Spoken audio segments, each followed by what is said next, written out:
Hi everybody, this is Judy at Judy in the Kitchen. Today we're talking about chia seeds, and I have a list of foods that are known to pair well with chia seeds. So if you're looking for some new ideas, something a little different to do with chia seeds, hopefully this will help you out.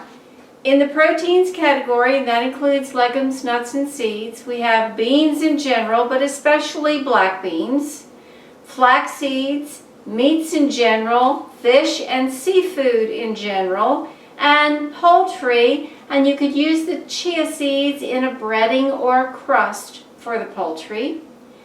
Nuts in general, nut butters in general, and also tofu.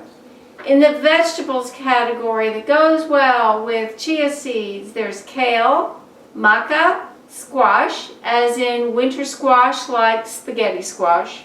In the way of fruits that go well with chia seeds, there's apples, bananas, berries of all types, coconut, dates, lemons, limes, mangoes, pears, and raisins.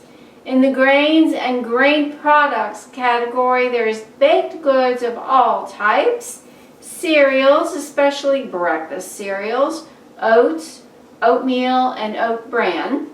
In the dairy and non-dairy products category, there's coconut milk, coconut butter, milk in general of all types, cashew milk, hemp seed milk, yogurt, and even frozen yogurt. In the other foods category, there's carob, chocolate, cocoa, honey, maple syrup, and sugar of all types. I do hope this helps you out. Bye for now.